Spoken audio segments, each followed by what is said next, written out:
हो गई जी यूजीसी।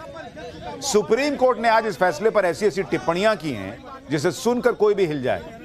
आपको कुछ जरूरी और बड़ी टिप्पणियों के बारे में बताता हूं जो सुप्रीम कोर्ट ने आज की। सुप्रीम कोर्ट ने कहा कि अगर हमने दखल नहीं दिया तो इसके खतरनाक परिणाम हो सकते हैं, यह समाज को बांट सकता है और इसके बहुत गंभीर परिणाम हो सकते हैं। यूजीसी के लोगों को यह समझ में नहीं आ रहा था कि उनके नियम से समाज बढ़ जाएगा। सुप्रीम कोर्ट को समझ में आ रहा है, सड़क पर उतरे हुए लोगों को समझ में आ रहा है, उनके मां बाप को, बच्चों के मां बाप को समझ में आ रहा है। यूजीसी में कौन अधिकारी बैठे हैं जिनको समझ में नहीं आ रहा था कि समाज बढ़ जाएगा। कोर्ट ने साफ साफ कहा कि पहली नजर में नियम की भाषा अस्पष्ट है, इसका मिसयूज हो सकता है। यानी जो लोगों को दिख रहा था वो चीफ जस्टिस को दिख रहा था, सुप्रीम कोर्ट को दिख रहा था कि भाई इसका गलत इस्तेमाल हो जाएगा।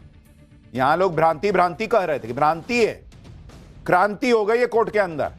सीजीआई ने कहा कि अभी जो नियम है उससे तो कुछ लोग इसका फायदा उठाएंगे। यानी यूजीसी के नए नियमों को सुप्रीम कोर्ट ने समाज के लिए खतरनाक बता दिया और इस पर रोक लगा दी। यानी सिर्फ ऐसे वैसे रोक नहीं लगी है, यूजीसी के नियमों की धज्जियां उड़ गईं और सुप्रीम कोर्ट ने माना कि इससे समाज बढ़ जाएगा। आज जब सुप्रीम कोर्ट में यूजीसी के नए नियमों की फाइल खुली तो सुप्रीम कोर्ट के जज गुस्से में आ गए।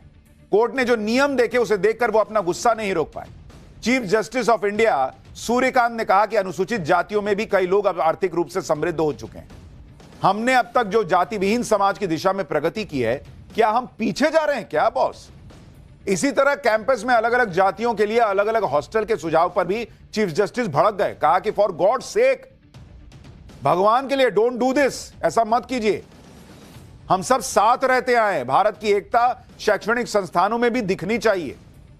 सुप्रीम कोर्ट ने 3 तीखे सवाल भी पूछे। कोर्ट ने पूछा कि जब भेदभाव की परिभाषा पहले से सभी तरह के भेदभाव को कवर करती है तो जाति आधारित भेदभाव को अलग से परिभाषित करने की जरूरत क्यों पड़ रही है भाई तुमको? कोर्ट ने यह भी सवाल उठाया कि रेगुलेशंस में रैगिंग को काहे नहीं शामिल किए, जबकि यह कैंपस में सबसे बड़ी समस्या है रैगिंग। उससे मतलब नहीं है। मान लीजिए कि अनुसूचित जाति के किसी छात्र ने दूसरे समुदाय के छात्र के खिलाफ अपमानजनक भाषा का प्रयोग किया, तो इसको रोकने का क्या उपाय है आपके पास? यानी जो जो सवाल हमने पाठशाला में उठाए थे वही कंसर्न सुप्रीम कोर्ट का था। ये सब वही बातें हैं जो हमने पिछले कई दिनों से पाठशाला में आपसे कही।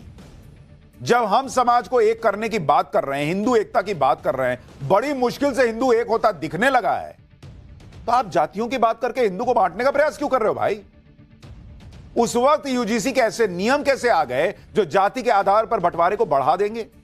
जिन लोगों ने यूजीसी के ये नियम बनाए उनकी समझ पर आज कोर्ट ने सवाल खड़े कर दिए। और इसलिए मैं कह रहा हूं ये सिर्फ जनरल कास्ट का मामला नहीं है बॉस, ये पूरे हिंदू समाज के लिए और देश का मसला था।